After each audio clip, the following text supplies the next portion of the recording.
ನನ್ನ ಮಗಳು ಸಹಾಯಕ್ಕಾಗಿ ತನ್ನ ಮನೆಗೆ ನನ್ನನ್ನು ಕರೆದಿದ್ಲು, ಹೆಲ್ಪ್ ಆಗಲಿ ಅಂತ. ನಾನು ಅವಳ ಮನೆಗೆ ತಲುಪಿದ ತಕ್ಷಣ ಅಳಿಯ ನನ್ನನ್ನು ಬಹಳ ಪ್ರೀತಿಯಿಂದ ಬರಮಾಡ್ಕೊಂಡ್ರು. ಒಂದು ಸಲ ಅರ್ಧರಾತ್ರಿನಲ್ಲಿ ಅಳಿಯ ಇದ್ದಕ್ಕಿದ್ದಂತೆ ನನ್ನ ರೂಮಿಗೆ ಬಂದರು. ನನ್ನ ಪಕ್ಕದಲ್ಲಿ ಬಂದು ಹಾಸಿಗೆ ಮೇಲಿನ ಕೈ ಸವರ್ತಾ ಹೇಳಿದ್ರು, ಅತ್ತೆಯವರೇ, ನಿಮ್ಮ ಮಗಳೀಗ ತುಂಬಾ ಸುಸ್ತಾಗಿದ್ದಾಳೆ.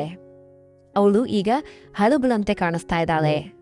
ಈಗ ನೀವೇ ನನ್ನನ್ನು ಖುಷಿಯಾಗಿರಬಲ್ರಿ. ಅಳಿಯ ನನಗೆ ಉಸಿರಾಡೋದಕ್ಕೆ ಸಹ ಟೈಮ್ ಕೊಡಲಿಲ್ಲ. ಅವರು ರಾತ್ರಿಯಿಂದ ಬೆಳಗ್ಗೆ 3 ಗಂಟೆಯವರೆಗೆ ಸತತವಾಗಿ ಮಾಡಿದ್ರು. ನಮಸ್ಕಾರ ಸ್ನೇಹಿತರೆ, ಇಂದಿನ ಈ ಕತೆಗೆ ನಿಮಗೆ ಸ್ವಾಗತ. ನೀವಿನ್ನ ನಮ್ಮ ಚಾನಲ್ ಅನ್ನು ಸಬ್ಸ್ಕ್ರೈಬ್ ಮಾಡಿಲ್ಲ ಅಂದ್ರೆ ದಯವಿಟ್ಟು ಸಬ್ಸ್ಕ್ರೈಬ್ ಮಾಡಿ. ಕತೆ ತುಂಬಾ ಇಂಟ್ರೆಸ್ಟಿಂಗ್ ಆಗಿದೆ. ನನ್ನ ಹೆಸರು ಶಕುಂತಲಾ ಮತ್ತು ಇಂದು ನಾನು ನನ್ನ ಮತ್ತು ನನ್ನ ಮಗಳ ಕಥೆಯನ್ನ ನಿಮಗೆ ಹೇಳಿದ್ದೇನೆ. ಮನಸ್ಸನ್ನ ಇಟ್ಟು ಕೇಳಿ. ನನ್ನ ಮಗಳಿಗೆ ತನ್ನ ಆಫೀಸ್ ಕೆಲಸದ ಒತ್ತಡದಿಂದಾಗಿ ಮನೆ ಕೆಲಸಗಳಿಗೆ ಸಮಯ ಸಿಗ್ತಾ ಇರಲಿಲ್ಲ. ಒಂದಿನ ಅವಳ ಫೋನ್ ಬಂತು. ಅವಳು ಹೇಳಿದ್ಲು, ಅಮ್ಮ, ನನಗೆ ಮನೆ ಕೆಲಸಗಳಲ್ಲಿ ನಿಮ್ಮ ಅವಶ್ಯಕತೆ ತುಂಬಾ ಇದೆ, ಕೆಲವು ದಿನ ನನ್ನ ಬಳಿ ಬರ್ತೀರಾ ಅಂತ. ಮಗಳ ಚಿಂತೆಯಲ್ಲಿ ನಾನು ತಕ್ಷಣ ಅವಳ ಮನೆಗೆ ಹೋದೆ. ನನ್ನನ್ನು ನೋಡಿದ ತಕ್ಷಣ ಮಗಳಿಗಿಂತ ಹೆಚ್ಚಾಗಿ ಅಳಿಯನೇ ಹೆಚ್ಚು ಸಂತೋಷಪಟ್ರು. ಅವರು ನನ್ನನ್ನು ಇಷ್ಟೊಂದು ಉಪಚರಿಸಲು ಕಾರಣ ಏನು ಅಂತ ನನಗೆ ಅರ್ಥ ಆಗ್ತಾ ಇರಲಿಲ್ಲ. ಆದರೆ ಅಳಿಯ ಇದ್ದಕ್ಕಿದ್ದಂತೆ ಬದಲಾಗಿದ್ರು. ನನ್ನನ್ನು ನೋಡಿದ ತಕ್ಷಣ ನನ್ನ ಮಗಳು ನನ್ನನ್ನು ಅಪ್ಪಿಕೊಂಡ್ಲು. ಅವಳ ಬೆನ್ನ ಹಿಂದೆಯೇ ಅಳಿಯ ಕೂಡ ನನ್ನನ್ನು ಅಪ್ಪಿಕೊಂಡ್ರು.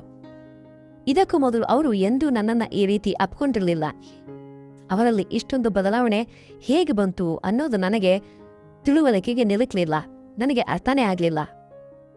ಅಳಿಯ ನನ್ನನ್ನು ಅಪ್ಪಿಕೊಂಡಾಗ ನನಗೆ ತುಂಬಾ ಮುಜುಗರ ಆಯಿತು. ನನ್ನ ಮಗಳು ಅಮೃತ ತನ್ನ ಪತಿಯ ಈ ವರ್ತನೆಯನ್ನ ಗಮನಿಸಲೇ ಇಲ್ಲ.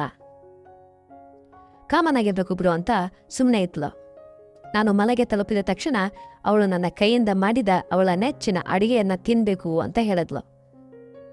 ಬಂದ ತಕ್ಷಣ ನಾನು ಫ್ರೆಶ್ ಆಗಿ ಮಗಳ ಅಡಿಗೆ ಮನೆಗೆ ಹೋದೆ.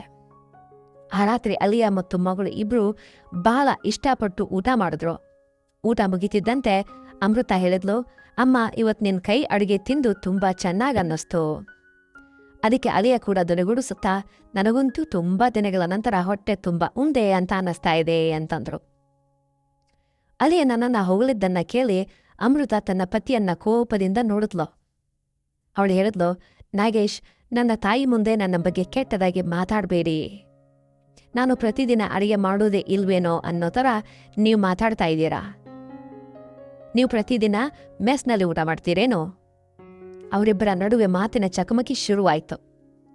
ಆಗ ನಾನು ಇಬ್ಬರನ್ನ ಸಮಾಧಾನ ಪಡಿಸುತ್ತಾ ಹೇಳ್ದೆ, ಅಮೃತ, ಸಣ್ಣ ವಿಷಯಗಳನ್ನ ದೊಡ್ಡದು ಮಾಡಬೇಡ. ಅಳಿಯಂದ್ರು ಸುಮ್ಮನೆ ತಮಾಷೆಗಾಗಿ ನಿನ್ನ ಮುಂದೆ ನನ್ನನ್ನು ಹೊಗಳ್ತಾ ಇರಬಹುದು. ಹೇಗಿದ್ರು ನಾನು ಪ್ರತಿದಿನ ಇಲ್ಲಿ ಇರೋದಿಲ್ಲ ಅಲ್ವಾ? ನೀನೇ ನನ್ನ ಪತಿಯನ್ನ ನೋಡ್ಕೊಳ್ತಾ ಇರೋದು. ನೀನೇ ನಿನ್ನ ಗಂಡನನ್ನ ನೋಡ್ಕೊಳ್ತಾ ಇರೋದು ಅಂತ ಹೇಳ್ದೆ. ಬಹುಶಃ ಅವರು ಕೇವಲ ಹಾಸ್ಯ ಮಾಡ್ತಾ ಇರ್ಬೋದು. ನಾನು ನನ್ನ ಮಗಳಿಗೆ ಹೀಗೆ ಹೇಳ್ದೆ ಯಾಕಂದ್ರೆ ನಾನು ಅಳಿಯನಿಗೆ ಏನನ್ನೂ ಹೇಳಲು ಸಾಧ್ಯ ಇರಲಿಲ್ಲ. ಊಟ ಮುಗಿದ ತಕ್ಷಣ ಅಮೃತ ಕೈಯನ್ನು ತೊಳೆದು ತನ್ನ ರೂಮಿಗೆ ಹೋದ್ಲು. ನಾನು ಡೈನಿಂಗ್ ಹಾಲ್ ಸ್ವಚ್ಛಗೊಳಿಸೋದಕ್ಕೆ ಶುರು ಮಾಡಿದೆ. ನನ್ನ ಸಹಾಯಕ್ಕೆ ಅಳಿಯ ಬಂದ್ರು. ಅವ್ರು ಹೇಳಿದ್ರು, ಅಮೃತಾಗೆ ಯಾವುದರ ಬಗ್ಗೆಯೂ ಕಾಳಜಿ ಇಲ್ಲ ಅಮ್ಮ. ಇಷ್ಟು ದಿನಗಳ ನಂತರ ನೀವು ಮನೆಗೆ ಬಂದಿದ್ದೀರಿ. ಆದ್ರೂ ಅವಳು ಮೊದಲ ದಿನವೇ ನಿಮ್ಮ ಮೇಲೆ ಎಲ್ಲ ಕೆಲಸ ಹಾಕಿ ಮೊಬೈಲ್ ಹಿಡ್ಕೊಂಡು ರೂಮಿಗೆ ಹೋದ್ಲು ನೋಡಿ. ತುಂಬಾ ಕಾಳಜಿಯಿಂದ ಹೇಳ್ದ. ಪ್ರತಿದಿನದ ಕಥೆಯೂ ಇದೇ ಆಗೋಗಿದೆ. ಅಳಿಯನ ಮಾತಿಗೆ ಒಪ್ಪಿಗೆ ಸೂಚಿಸ್ತಾ ನಾನು ಡೈನಿಂಗ್ ಟೇಬಲ್ನಿಂದ ಪಾತ್ರೆಗಳನ್ನ ಎತ್ತಿದೆ. ಆಗ ಅಳಿಯ ಕೂಡ ಸಹಾಯ ಮಾಡೋದಕ್ಕೆ ಅಡಿಗೆ ಮನೆಗೆ ಬಂದ್ರು. ಅಡಿಗೆ ಮನೆಯಿಂದ ಹೋಗುವಾಗ ಅಳಿಯ ಇದ್ದಕ್ಕಿದ್ದಂತೆ ನನ್ನ ಕೈಯನ್ನ ಹಿಡ್ಕೊಂಡ್ರು. ಆಮೇಲೆ ಅವ್ರು ಹೇಳಿದ್ರು, ಅತ್ತೆಯವರೇ, ನಿಜಕ್ಕೂ ನಿಮ್ಮ ಕೈಯಲ್ಲಿ ಜಾದೂ ಇದೆ. ನಿಮ್ಮ ಕೈ ಅಡುಗೆ ತಿಂದು ಮನಸ್ಸಿಗೆ ತುಂಬಾ ಸಂತೋಷ ಆಯಿತು. ಮುಂದೆ ಕೂಡ ನನಗೆ ನಿಮ್ಮ ಇಂಥ ಬೇರೆ ಬೇರೆ ರೂಪಗಳನ್ನ ನೋಡೋದಕ್ಕೆ ಸಿಗುತ್ತೆ ಅಂತ ಭಾವಿಸ್ತಾ ಇದ್ದೇನೆ ಅಂತ ಹೇಳಿದ್ರು. ನನಗೆ ಅಳಿಯನಾಗ್ಲಿ ಅಥವಾ ನಾದಿನಿಯಾಗ್ಲಿ ಯಾರೂ ಇಲ್ಲ. ನಮ್ಮ ಅತ್ತೆ ಮನೆಯಲ್ಲಿ ನೀವೊಬ್ಬರೇ ಇರೋದು. ಈಗ ಅಳಿಯ ನಾದಿನಿಯ ತಮಾಷೆಯಾಗ್ಲಿ ಅಥವಾ ಅತ್ತೆಯ ಆರೈಕೆಯಾಗ್ಲಿ, ಈ ಎಲ್ಲ ಸಂಬಂಧಗಳನ್ನ ನೀವೊಬ್ಬರೇ ನಿಭಾಯಿಸಬೇಕು. ಈಗ ನಾನು ನಿಮ್ಮನ್ನ ಇಲ್ಲಿಂದ ಬೇಗ ಹೋಗೋದಕ್ಕೆ ಬಿಡೋದಿಲ್ಲ. ನನಗೆ ಅಳಿಯನ ಪ್ರೀತಿ ಅರ್ಥ ಆಯ್ತು. ಆದರೆ ಇದರ ಹಿಂದೆ ಅವನ ಉದ್ದೇಶ ಏನಿತ್ತು ಅನ್ನೋದ್ರ ಬಗ್ಗೆ ನಾನು ಅಷ್ಟೊಂದು ಆಳವಾಗಿ ಯೋಚನೆ ಮಾಡಿರಲಿಲ್ಲ. ಇದೇ ರೀತಿ ಕೆಲವು ದಿನಗಳು ಕಳೆದವು. ನಾನು ಮಗಳ ಮನೆಗೆ ಬಂದು ಕೆಲವು ದಿನಗಳಾಗಿದ್ವು. ಆಗ ಅವರಿಬ್ಬರ ನಡುವೆ ಏನೋ ಸರಿಯಲ್ಲ ಅಂತ ನನಗೆ ಅನ್ಸೋದಕ್ಕೆ ಶುರುವಾಯಿತು. ಸತತ 3 ದಿನಗಳ ನನಗೆ ರಾತ್ರಿ ಅವರ ಕೊನೆಯಿಂದ ಅಲಿಯನ ಧ್ವನಿ ಮತ್ತು ಮಾತುಗಳು ಕೇಳಿಸ್ತಾ ಇದ್ವು. ಅದು ಪ್ರೀತಿಯ ಸಂಭಾಷಣೆಯಂತೂ ಖಂಡಿತ ಆಗಿರಲಿಲ್ಲ. ಅವರಿಬ್ಬರ ನಡುವೆ ಏನೋ ಗೊಂದಲ ಇದೆ ಅನ್ನೋದು ನನಗೆ ಸ್ಪಷ್ಟವಾಗಿ ಗೋಚರಿಸ್ತಾ ಇತ್ತು, ತಿಳಿತಾ ಇತ್ತು. ಯಾಕಂದ್ರೆ ನಾನು ಬಂದಾಗಿನಿಂದ ಅವರು ಎಂದೂ ಕೂಡ ಒಟ್ಟಾಗಿ ನಗುತ್ತಾ ಆಟವಾಡ್ತಾ ಇರೋದನ್ನ ನಾನು ನೋಡಿರಲಿಲ್ಲ. ಒಂದು ದಿನ ಸಂಜೆ ಅಮೃತ ಆಫೀಸ್ನಿಂದ ಬೇಗ ಮನೆಗೆ ಬಂದ್ಲು. ಅವಳನ್ನ ನೋಡಿ ನಾನು 2 ಕಪ್ ಕಾಫಿ ತೆಗೆದುಕೊಂಡು ಅವಳ ರೂಮಿಗೆ ಹೋದೆ. ನನಗೆ ಅವಳೊಂದಿಗೆ ಸ್ವಲ್ಪ ಮಾತಾಡಬೇಕಿತ್ತು. ಕಾಫಿಯ ನೆಪದಲ್ಲಿ ನಾನು ಅವಳ ರೂಮಿಗೆ ಹೋದಾಗ ಅವಳಿಗೆ ಕಾಫಿ ಕೊಟ್ಟೆ. ಆದರೆ ಅವಳು ನನ್ನೊಂದಿಗೆ ಮಾತಾಡೋ ಬದಲು ಮೊಬೈಲ್ನಲ್ಲಿ ಬ್ಯುಸಿಯಾಗಿದ್ಲು. ಆಗ ನಾನು ಅವಳ ಮೊಬೈಲನ್ನು ಕಸಿದುಕೊಂಡು ಹೇಳ್ದೆ, ಅಮೃತ, ನನ್ನನ್ನು ಇಲ್ಲಿಗೆ ಕರೆಸಿದ ಉದ್ದೇಶ ನೀನು ಮೊಬೈಲ್ ಆಟ ಆಡೋದನ್ನ ನೋಡೋದಕ್ಕ? ಯಾಕೆ ಕರೆಸಿದ್ಯಾ ನನ್ನ ಇಲ್ಲಿಗೆ? ನಾನು ಬಂದಿದ್ದೇನೆ, ನೀನು ನನ್ನೊಂದಿಗೆ 1-2 ನಿಮಿಷ ಕೂತ್ಕೊಂಡು ಮಾತಾಡ್ತಾ ಇಲ್ಲ. ಅಮ್ಮನ ಜೊತೆ 1-2 ಮಾತಾಡು. ನಿನಗೆ ಮಾತಾಡೋದಕ್ಕೆ ಇಷ್ಟ ಇಲ್ದಿದ್ರು ನನಗೆ ನಿನ್ನ ಜೊತೆ ಮಾತಾಡಬೇಕಿದೆ. ನಾನು ಮೊಬೈಲ್ ಕಿತ್ಕೊಂಡ ತಕ್ಷಣ ಅವಳ ಗಮನ ನನ್ನತ್ತ ತಿರುಗಿತು. ಅವಳು ಹೇಳಿದ್ಲು, ಹೇಳಮ್ಮ, ಅಂತ ಮಹತ್ವದ ವಿಷಯ ಏನಿದೆ? ಇಂಪಾರ್ಟೆಂಟ್ ವಿಷಯ ಏನಿದೆ? ಆಗ ನಾನು ಕೇಳಿದೆ, ಅಮೃತ, ನೀನ್ ನನ್ನ ಅಷ್ಟೊಂದು ಕೂಲ್ ಆಗಿ ತೋರ್ಕೊಳ್ತಾ ಇದೆಯಲ್ಲ, ನಿಜಕ್ಕ ನೀನು ಹಾಗೆ ಇದೆಯಾ? ಕೂಲ್ ಆಗಿದ್ಯಾ?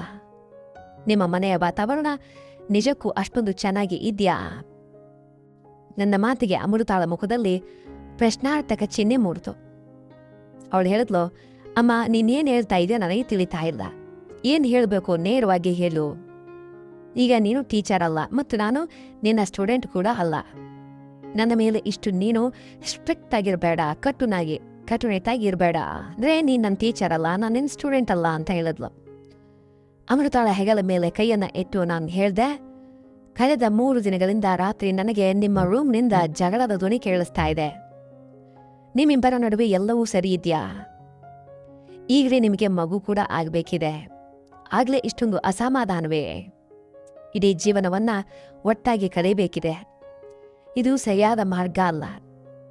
ನನ್ನ ಮಾತಿಗೆ ಉತ್ತರಿಸುತ್ತಾ ಅಮೃತ ಹೇಳಿದ್ಲು, ಅಮ್ಮ, ನನಗೆ ಹೇಳೋ ಬದಲು ನಾಗೇಶ್ಗೆ ಹೇಳು.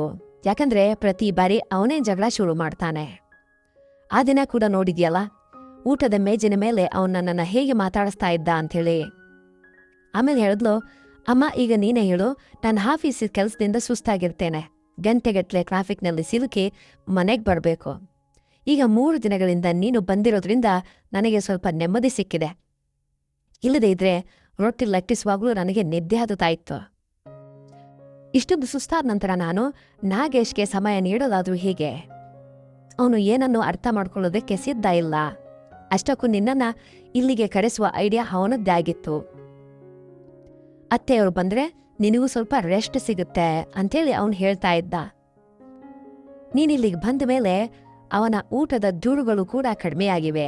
ಊಟ ಹಾಗಿದೆ ಹೀಗಿದೆ ಅನ್ನೋದು ಕೂಡ ನಿಲ್ಲಿಸ್ಬಿಟ್ಟಿದ್ದಾನೆ.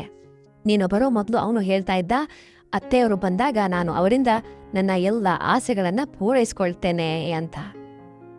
ಈಗ ನಿನ್ನ ಅಳಿಯನಿಗೆ ನಿನ್ನಿಂದ ಯಾವ ಆಸೆಗಳನ್ನ ಪೂರೈಸಿರಬೇಕೋ ಅದು ನಿನಗೇ ಗೊತ್ತು, ಅವನಿಗೆ ಗೊತ್ತು. ಅಮೃತಾಳ ಮಾತು ಕೇಳಿ ನನಗನ್ನಿಸ್ತು, ನಿಜಕ್ಕೂ ಅವಳಿಗೆ ಕೆಲಸದ ಒತ್ತಡದಿಂದ ಸಮಯ ಸಿಗ್ತೇ ಇಲ್ದಿರ್ಬೋದು. ಅದಕ್ಕಾಗಿಯೇ ನಾಗೇಶ್ಗೆ ಊಟದ ತೊಂದರೆಯಾಗಿ ನನ್ನ ಕರ್ಸ್ಕೊಂಡಿರಬಹುದು ಅಂತ. ಆದ್ರೆ ಅಳಿಯನಿಗೆ ನನ್ನಿಂದ ಇನ್ನೂ ಹೆಚ್ಚಿನ ಆಸೆಗಳಿದ್ವು ಅನ್ನೋ ಕಲ್ಪನೆ ನನಗಿರ್ಲಿಲ್ಲ. ಅಮೃತಾಳ ಮಾತುಗಳಿಂದ ಅವರ ನಡುವೆ ಸಾಮಾನ್ಯ ಜಗಳ ಇರಬಹುದು ಅಂತೇಳಿ ಭಾವಿಸಿ ನಾನು ಮುಂದೆ ಅವಳಿಗೆ ಏನೂ ಹೇಳಲಿಲ್ಲ. ನಾನು ಅವಳ ರೂಮಿನಿಂದ ಹೊರಬಂದ ತಕ್ಷಣ ಅಳಿಯನ ಗಾಡಿ ಧ್ವನಿ ಕೇಳಿಸಿತ್ತು. ಅವತ್ತು ನಾಗೇಶ್ ಕೂಡ ಬೇಗ ಮನೆಗೆ ಬಂದಿದ್ರು. ಅವಳನ್ನ ನೋಡಿ ನಾನು ಹೇಳ್ದೆ, ಇವತ್ತು ನೀವು ಬೇಗ ಬಂದಿದ್ದೀರಾ, ಒಳ್ಳೇದಾಯ್ತು. ನೀವಿಬ್ರು ಗಂಡ ಹೆಂಡತಿ ಹೊರಗೋಗಿ ಡಿನ್ನರ್ ಮಾಡ್ಕೊಂಡು ಬನ್ನಿ.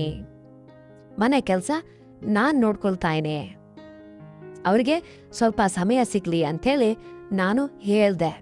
ಆದ್ರೆ ಅಳಿಯ ಹೇಳಿದ್ರು, ಅತ್ತೆಯವರೇ, ಹೋಟೆಲ್ಗೆ ಹೋಗೋ ಅಗತ್ಯ ಇಲ್ಲ. ಇವತ್ತು ನಮ್ಮ ಬಾಸ್ನ 50ನೇ ಹುಟ್ಟುಹಬ್ಬ. ಅವರು ಪಾರ್ಟಿ ಇಟ್ಟಿದ್ದಾರೆ, ನಮಗೆ ವಿಶೇಷವಾಗಿ ಆಹ್ವಾನ ನೀಡಿದ್ದಾರೆ, ಇನ್ವೈಟ್ ಮಾಡಿದ್ದಾರೆ ಅಂತ ಹೇಳಿದ್ರು. ನಾಗೇಶ್ ಮಾತನ್ನ ಕೇಳಿ ನಾನು ಹೇಳ್ದೆ, ಹಾಗಾದ್ರೆ ನೀವಿಬ್ರು ಬೇಗ ತಯಾರಾಗಿ ಹೋಗಿ ಬನ್ನಿ. ಆಗ ಅಳಿಯ ಹೇಳಿದ್ರು, ಅತ್ತೆ ನಾವಿಬ್ರೇ ಹೋಗುತ್ತಾ ಇಲ್ಲ, ಬಾಸ್ ಇಡೀ ಕುಟುಂಬವನ್ನೇ ಕರೆದಿದ್ದಾರೆ, ನೀವು ಕೂಡ ನಮ್ಮ ಕುಟುಂಬದವರೇ, ಹಾಗಾಗಿ ನೀವು ಕೂಡ ಬರಬೇಕು. ಅಮೃತು ಕೂಡ ಹಠ ಹಿಡಿದ್ಲು. ಕೊನೆಗೆ ನಾನು ಕೂಡ ರೆಡಿ ಆಗ್ಬೇಕಾಯ್ತು. ನಾನು ಯಾವಾಗ್ಲೂ ಒಂದೆರಡು ಪಾರ್ಟಿ ವೇರ್ ಬಟ್ಟೆಗಳನ್ನ ಇಟ್ಕೊಳ್ತಾ ಇದ್ದೆ ಬ್ಯಾಗಲ್ಲಿ, ಎಲ್ಲಿಗಾದ್ರೂ ಹೋದ್ರೆ ಲಾಂಗ್. ಅವತ್ ನಾನು ಗುಲಾಬಿ ಬಣ್ಣದ ನೆಟ್ ಸೀರೆಯನ್ನ ಉಟ್ಟು ತಯಾರಾಗಿ ಹೊರಗೆ ಬಂದೆ. ನನ್ನನ್ನು ನೋಡಿದ ತಕ್ಷಣ ಅಲಿಯ ನನ್ನನ್ನ ಮೇಲಿನಿಂದ ಕೆಳಗಡೆ ನೋಡ್ತಾ ಹೇಳಿದ್ರು, ಇಂದು ನಿಮಗೆ ಅತ್ತೇವರೇ ಅಂತ ಕರೆಯೋದಕ್ಕೆ ಮುಜುಗರ ಆಗ್ತಾ ಇದೆ, ಯಾಕಂದ್ರೆ ನೀವು ವಯಸ್ಸಾದವರಂತೆ ಕಾಣಿಸ್ತಾನೇ ಇಲ್ಲ. ಇವತ್ತು ನೀವು ಯಾವುದೋ ಹೀರೋಯಿನ್ಗಿಂತ ಕಡಿಮೆ ಇಲ್ಲ. ಅವರ ಮಾತಿಗೆ ನಕ್ಕು ನಾನು ಗಾಡಿ ಎತ್ತ ಹೋದೆ. ಪಾರ್ಟಿಗೆ ಹೋದಾಗ ಅಲಿಯನ ಬಾಸ್ ನಮ್ಮ ಬಳಿ ಬಂದು ನಾಗೇಶ್ಗೆ ಹೇಳಿದ್ರು, ನಾಗೇಶ್ ನಿನ್ನ ನಾದಿನಿ ತುಂಬಾ ಸುಂದರ ಆಗಿದ್ದಾಳೆ ಅಂತ. ಆಗ ಅಮೃತ ತಕ್ಷಣ ಹೇಳಿದ್ರು, ಬಾಸ್ ಇವರು ನಾಗೇಶ್ ನಾದಿನಿಯಲ್ಲ, ನನ್ನ ತಾಯಿ, ನಾಗೇಶ್ ಅವರ ಅತ್ತೆ. ನಮ್ಮ ಸಂಬಂಧ ಕೇಳಿ ಬಾಸ್ ದಂಗಾಗೋಗ್ಬಿಟ್ರು. ನಿಮ್ಮ ಸೌಂದರ್ಯವನ್ನು ನೋಡಿ ನೀವು ಅಕ್ಕೆ ಅಂತ ಅನ್ನಿಸ್ತಾನೆ ಇಲ್ಲ ಅಂಥೇಳಿ ಕ್ಷಮೆಯನ್ನ ಕೇಳಿದ್ರು. ಬಾಸ್ ಹೋದ ನಂತರ ಅಲಿಯ ಮತ್ತೆ ನನ್ನನ್ನ ಹೊಗಳೋದಕ್ಕೆ ಶುರು ಮಾಡಿದ್ರು. ನಿಜಕ್ಕೂ ಅತ್ತೆಯವರೇ, ಇವತ್ತು ನೀವು ಅಮೃತಗಿಂತ ಹೆಚ್ಚು ಸುಂದರವಾಗಿ ಕಾಣಿಸ್ತಾ ಇದ್ದೀರಿ. ಹೆಂಡತಿ ಅಂದ್ರೆ ಹೀಗಿರ್ಬೇಕು ಅಂತ ನನ್ನ ಕೈಗೆ ಚಪ್ಪಾಳೆ ನೀಡಿ ನಕ್ರು. ಅಂದ್ರೆ ಹೆಂಡತಿ ಅಂದ್ರೆ ನಿಮ್ ತರ ಇರ್ಬೇಕು ಚೆನ್ನಾಗಿ ಅಂತ ನನಗೆ ಹೇಳಿದ್ರು. ಆದ್ರೆ ಅವರ ಈ ತಮಾಷೆಗೆ ಅಮೃತ ಕೋಪಗೊಂಡ್ಲು. ಈಗ ನನಗೆ ಅಲಿಯನ ನೋಟದ ಅರಿವಾಗಿ ತೊಡಗಾಯ್ತು, ಹೇಗ್ ನೋಡ್ತಾ ಇದ್ದಾನೆ ಅಂತ. ಮನೆಗೆ ಮರಳಿದ ನಂತರ ಅಮೃತ ನನ್ನ ಮೇಲೆ ಕೋಪಗೊಂಡ್ಲು. ಅಮ್ಮ, ಇನ್ನೊಂದು ಇಷ್ಟೊಂದು ಅಲಂಕಾರ ಮಾಡ್ಕೊಳ್ಳೋ ಅಗತ್ಯ ಇಲ್ಲ, ವಯಸ್ಸಿಗೆ ತಕ್ಕಂತೆ ಇರೋದನ್ನ ಕಲಿ ಅಂತ ಹೇಳಿ ಒಳಗೆ ಹೋದ್ಲು. ಅವಳ ಮಾತನ್ನು ನಾನು ನಿರ್ಲಕ್ಷಿಸಿ ನನ್ನ ರೂಮಿಗೆ ಹೋದೆ. ಸ್ವಲ್ಪ ಹೊತ್ತಿನ ನಂತರ ನಾನು ನೈಟ್ ಗೌನನ್ನು ಧರಿಸಿ ಮಲಗುವುದಕ್ಕೆ ಸಿದ್ಧವಾಗ್ತಾ ಇದ್ದೆ. ಆಗ ಬಾಗಿಲು ಬಡಿಯೋ ಶಬ್ದ ಆಯ್ತು. ಬಾಗಿಲಲ್ಲಿ ಅಲಿಯ ಇದ್ರು. ಅತ್ತೆಯವರೇ, ಒಳಗೆ ಬರಬಹುದೇ ಅಂತ ಕೇಳಿದ್ರು. ನಾನು ಇದು ನಿಮ್ಮ ಮನೆ, ಕೇಳೋ ಅಗತ್ಯ ಇಲ್ಲ ಅಂತ ಹೇಳಿದೆ. ಅಲಿಯ ಒಳಗೆ ಬಂದು ಹೇಳಿದ್ರು, ಅತ್ತೆಯವರೇ ನೀವಿಂದು ತುಂಬಾ ಸುಂದರವಾಗಿ ಕಾಣಿಸ್ತಾ ಇದ್ರಿ, ನಿಮ್ಮನ್ನ ಅಮೃತ ತಂಗಿ ಅಂತ ಕರಿಬೇಕು ಅಂತ ಅನ್ಸುತ್ತೆ. ಅಮೃತ ಆಡಿದ ಮಾತುಗಳನ್ನ ಮನಸ್ಸಿಗೆ ಹಚ್ಕೊಳ್ಬೇಡಿ, ನಿಮ್ಮ ಜೀವನ ಶೈಲಿಯನ್ನ ಬದಲಿಸ್ಕೊಳ್ಬೇಡಿ. ಒಬ್ಬ 45 ವರ್ಷದ ಮಹಿಳೆಯನ್ನ 21 ವರ್ಷದ ಹುಡುಗಿಗೆ ಹೋಲಿಸಿದ್ರೆ ಯಾರಿಗೆ ತಾನೇ ಖುಷಿ ಆಗುತ್ತಿಲ್ಲ ಹೇಳಿ? ನಾನು ಕೂಡ ಹಾಗೇನೆ ಅನುಭವಿಸಿದೆ. ಅಂದಿನಿಂದ ಅಲಿಯನ ವರ್ತನೆ ಮಿತಿ ಮೀರ್ತಾ ಹೋಯ್ತು. ಒಂದು 4 ದಿನಗಳ ನಂತರ ಅವರ ರೂಮ್ನಿಂದ ಮತ್ತೆ ಜಗಳವೇ ಶಬ್ದ ಕೇಳಿಸ್ತು. ನಾಗೇಶ್ ಸಿಟ್ಟಿನಿಂದ ನನ್ನ ರೂಮಿಗೆ ಬಂದ್ರು. ನಾನು ಅವರಿಗೆ ನೀರನ್ನ ಕೊಟ್ಟೆ. ಅವ್ರು ಹೇಳಿದ್ರು, ಅತ್ತೆ ನಿಮಗೂ ನಿಮ್ಮ ಮಗಳಿಗೂ ಎಷ್ಟು ವ್ಯತ್ಯಾಸ ಇದೆ. ಅವಳಂತೂ ಯಾವಾಗ್ಲೂ ಸುಸ್ತಾಗಿದ್ದೀನಿ ಅಂತ ಹೇಳ್ತಾ ಇರ್ತಾಳೆ. ಅವಳು ಈಗ್ಲೇ ಮೂಜಿಕಿಯಂತೆ ಕಾಣಿಸ್ತಾ ಇದ್ದಾಳೆ. ನಿಮ್ಮ ಸೌಂದರ್ಯದ ಮುಂದೆ ಅವಳು ಏನೂ ಅಲ್ಲ. ನಾಗೇಶ್ ನನ್ನ ಮಗಳ ಬಗ್ಗೆ ಕೆಟ್ಟದಾಗಿ ಮಾತಾಡ್ತಾ ಇದ್ದ. ನಾನು ಅವಳಿಗೆ ಬುದ್ಧಿ ಹೇಳೋದಕ್ಕೆ ಪ್ರಯತ್ನಿಸಿದೆ. ಮಾತಾಡ್ತಾ ತಿಳಿಯದೆ ನನ್ನ ಕೈ ಅವರ ಕಾಲಿನ ಮೇಲೆ ಬಿತ್ತು. ಅಲಿಯ ತಕ್ಷಣ ನನ್ನ ಕೈಯನ್ನ ಹಿಡಿದು ನನ್ನ ಸೌಂದರ್ಯವನ್ನ ಹೊಗಳೋದಕ್ಕೆ ಆರಂಭಿಸಿದ್ರು. ಆ ರಾತ್ರಿ ನಾನು ಹೇಗೂ ಅವರನ್ನ ಹೊರಗೆ ಕಳಿಸ್ದೆ. ಮರುದಿನ ಅಲಿಯ ಹೇಳಿದ್ರು, ಅತ್ತವರೇ, ನಾಳೆ ನನಗೆ 2 ಟಿಫಿನ್ ಬಾಕ್ಸ್ ಕೊಡಿ. ನನ್ನ ಬಾಸ್ ಮತ್ತು ಸ್ನೇಹಿತರು ನಿಮ್ಮ ಅಡಿಗೆಯನ್ನ ತುಂಬಾ ಇಷ್ಟಪಟ್ಟಿದ್ದಾರೆ. ನಾಳೆ ಬಾಸ್ ನಿಮ್ಮನ್ನ ಭೇಟಿ ಆಗ್ಬೇಕು ಅಂತ ಹೇಳ್ತಾ ಇದ್ದಾರೆ ಅಂತ. ಇದನ್ನೆಲ್ಲ ಕೇಳ್ತಾ ಇದ್ದ ಅಮೃತಾಳಿಗೆ ತುಂಬಾ ಸಿಟ್ಟು ಬಂತು. ಅವಳು ನನ್ನೊಂದಿಗೆ ಜಗಳ ಆಡಿದ್ಲು.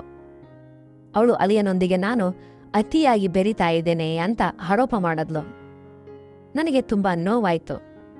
ನಾನು ಬ್ಯಾಗನ್ನ ಪ್ಯಾಕ್ ಮಾಡ್ಕೊಂಡು ಊರಿಗೆ ಹೊರಡೋದಕ್ಕೆ ಸಿದ್ಧವಾದೆ. ಆಗ ಅಲಿಯ ಬಂದು ನನ್ನನ್ನ ತಡೆದು, ಅತ್ತೆ, ಅಮೃತ ಮಾತು ಕೇಳಿ ಹೋಗಬೇಡಿ, ಅವಳು ಮೂರ್ಖಳು, ದಡ್ಡೆ, ಅವಳು ನಿಮ್ಮನ್ನ ನೋಡಿ ಜಲಸ್ ಪಡ್ತಾ ಇದ್ದಾಳೆ, ಅಸೂಯೆ ಪಡ್ತಾ ಇದ್ದಾಳೆ ಅಂತ ನನ್ನ ಕಣ್ಣೀರನ್ನ ಒರೆಸಿದ್ರು. ಅಂದಿನಿಂದ ನಾಗೇಶ್ ರಾತ್ರಿ ವೇಳೆ ಅಮೃತ ಮಲಗಿದ ನಂತರ ನನ್ನ ರೂಮಿಗೆ ಬರೋದಕ್ಕೆ ಆರಂಭಿಸಿದ್ರು. ಒಂದಿನ ನಾನು ಕೇಳ್ದೆ, ನಾಗೇಶ್, ಅಮೃತಾಗೆ ಇದು ತಿಳಿದ್ರೆ ಏನಾಗಬಹುದು? ಆಗ ನಾಗೇಶ್ ಹೇಳಿದ್ರು, ಯಾವಾಗ್ಲಾದ್ರೂ ಅವಳಿಗೆ ತಿಳಿಲೇಬೇಕು, ನೀವು ಚಿಂತೆ ಮಾಡಬೇಡಿ. ನಾವು ಮಾತಾಡ್ತಾ ಇದ್ದಾಗಲೇ ಅಮೃತ ಒಳಗೆ ಬಂದ್ಲು. ನಾವಿಬ್ಬರನ್ನ ನೋಡಿ ಅವಳು ಹೌ ಹಾಡಿದ್ಲು. ನನಗೆ ಮೊದಲೇ ಅನುಮಾನ ಇತ್ತು, ಈಗ ನಾನು ನಿಮ್ಮನ್ನ ರೆಡ್ ಹ್ಯಾಂಡ್ ಆಗಿ ಹಿಡಿದಿದ್ದೀನಿ, ನಾನು ಎಲ್ಲವನ್ನ ರೆಕಾರ್ಡ್ ಮಾಡಿದ್ದೀನಿ ಅಂತ ಕಿರ್ಚಾಡಿದ್ಲು. ಆಗ ನಾಗೇಶ್ ಹೊರ ಹೋಗಿ ಒಬ್ಬ ವ್ಯಕ್ತಿಯನ್ನ ಕರ್ಕೊಂಡು ಬಂದ್ರು. ಅವ್ರು ಬೇರೆ ಯಾರೂ ಅಲ್ಲ, ನಾಗೇಶ್ ಅವರ ಬಾಸ್ ಧವನ್ಜಿ.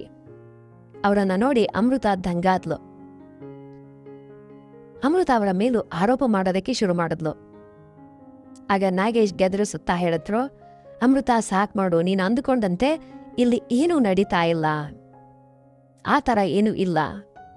ನಾನು ಪ್ರತಿ ರಾತ್ರಿ ಇಲ್ಲಿಗೆ ಬರ್ತಾ ಇದ್ದದ್ದು ನಮ್ಮ ಬಾಸನ್ನ ಸುರಕ್ಷಿತವಾಗಿ ನಿಮ್ಮ ತಾಯಿಯ ಬಳಿ ಬಿಡೋದಕ್ಕೆ. ಆಮೇಲೆ ನಾಗೇಶ್ ಸತ್ಯವನ್ನು ಬಯಲ್ ಮಾಡ್ದ. ಅಮೃತ, ನಿಮ್ ತಾಯಿ ಮತ್ತು ಈ ಧವನ್ ಕಾಲೇಜ್ನಲ್ಲಿ ಪ್ರೀತಿ ಮಾಡ್ತಾ ಇದ್ರು, ಆದ್ರೆ ಮನೆಯವರ ಒತ್ತಡದಿಂದಾಗಿ ಮದುವೆಯಾಗೋದಕ್ಕೆ ಸಾಧ್ಯ ಆಗಲಿಲ್ಲ. 30 ವರ್ಷಗಳ ನಂತರ ಅವರು ಮತ್ತೆ ಮುಖಾಮುಖಿಯಾದ್ರು. ನಿನ್ನ ತಾಯಿ ತನ್ನ ಮಗಳಿಗಾಗಿ ತನ್ನ ಪ್ರೀತಿಯನ್ನ ಮುಚ್ಚಿ ಇಟ್ಟಿದ್ರು, ಆದರೆ ನಾನು ಅವರ ಮುಖದಲ್ಲಿನ ಸಂತೋಷಕ್ಕಾಗಿ ಅವರಿಗೆ ಭೇಟಿಯಾಗೋದಕ್ಕೆ ಸಹಾಯ ಮಾಡ್ತಾ ಇದ್ದೆ. ನೀನು ನಿನ್ನ ತಾಯಿಯ ಒಂಟಿತನವನ್ನ ಅರ್ಥ ಮಾಡ್ಕೊಳ್ಳಿಲ್ಲ ಎನ್ನದೆ ಪ್ರಪಂಚದಲ್ಲಿ ಮುಳುಗೋಗ್ಬಿಟ್ಟಿದ್ದೆ. ಇದನ್ನ ಕೇಳಿ ಅಮೃತಾಗೆ ತನ್ನ ತಪ್ಪಿನ ಅರಿವಾಯಿತು. ಅವಳು ಕಣ್ಣೀರು ಹಾಕ್ತಾ ನನ್ನನ್ನ ಕ್ಷಮೆ ಕೇಳಿದ್ಲು.